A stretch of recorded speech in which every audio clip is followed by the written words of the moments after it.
In a stunning turn of events that's shaking both royal and celebrity circles, beloved British talk show host Graham Norton has reportedly turned down Meghan Markle's request to appear on his highly anticipated upcoming season. The refusal, coming from one of the UK's most respected and politically poised entertainers, is more than a scheduling issue. It's being seen as a firm cultural rejection of the increasingly controversial Duchess of Sussex. According to sources close to the production, Norton made a deliberate decision to keep the tone light and relatable and felt that Markle's presence would overshadow the show's essence with unwanted drama and divisiveness. This bold move marks a growing pattern of high-profile figures distancing themselves from the former actress turned royal exile. Graham Norton's snub speaks volumes not only about Markle's tarnished public image but also about how she is perceived in the very world she's been trying so hard to re-enter. Entertainment media. While Norton's team has refused to comment publicly, insiders suggest that his decision wasn't simply based on show structure, but on reputational risk. Meghan has become a lightning rod for controversy, from allegations of bullying during her royal tenure to her and Prince Harry's repeated airing of grievances in the media. For a show like The Graham Norton Show, known for its humor, wit, and ease between guests, bringing Meghan on board could have easily turned a casual segment into a media minefield. This rejection by Norton may be the clearest indicator yet that Meghan's Hollywood rehabilitation isn't going as planned. Despite her and Harry's multimillion-dollar deals with Netflix, Spotify, and other media giants, results have been underwhelming. Their Spotify deal, for example, was famously terminated after the couple failed to deliver expected content.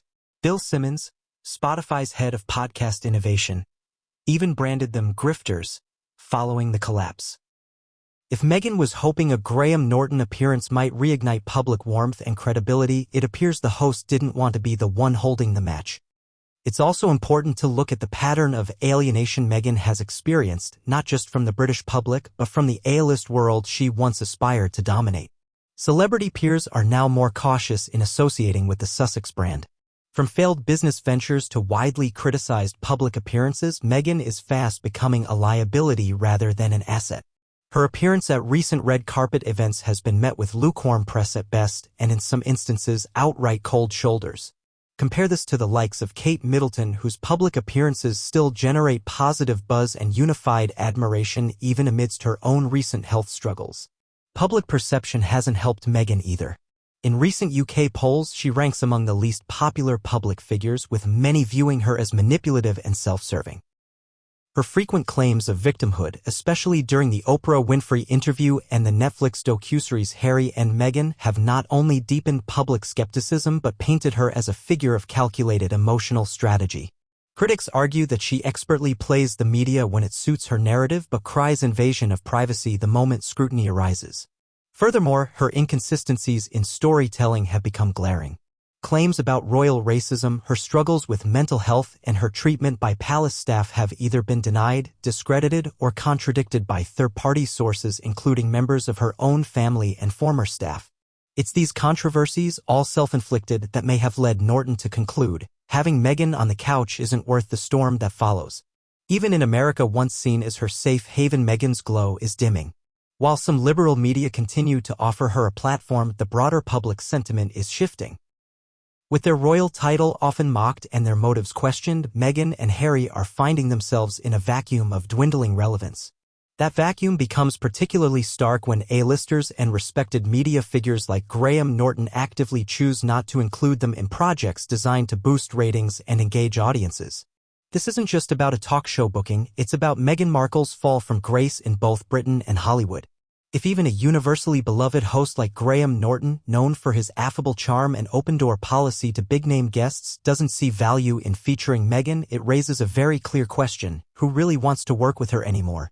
And perhaps most telling of all is Meghan's reported reaction. Sources close to her camp say she was furious and felt disrespected. But critics argue this is classic Meghan. Every rejection is a slight, every critique a conspiracy, and every boundary set by others is framed as a personal attack. At some point, the Duchess may have to face a reality even royalty can't bend. When enough doors close, it's not the world, it's you. This latest episode adds to a growing perception that Meghan is struggling to accept the limits of her influence, particularly outside of carefully curated environments. Unlike the controlled settings of interviews with allies like Oprah or magazine spreads where she controls the narrative, the real world of media, especially British media, demands adaptability, humility, and a willingness to share space. Meghan, critics say, craves the spotlight but not the scrutiny. And in a setting like Graham Norton's talk show, where banter is spontaneous and authenticity is key, there's no hiding behind scripted statements or polished soundbites. Sources say producers were concerned Meghan might attempt to steer the conversation toward old grievances, bringing drama to a show that thrives on good-natured fun. It's a sentiment being echoed more and more across the entertainment industry. Her presence often eclipses the purpose, turning light-hearted moments into tense spectacles. If Meghan wants to truly be embraced by the public again or even remain relevant, she may need to rethink her approach. Charm can't replace accountability, and victimhood isn't a long-term strategy. In the end, influence without authenticity is a fragile thing, and Meghan Markle is finding that out one closed door at a time.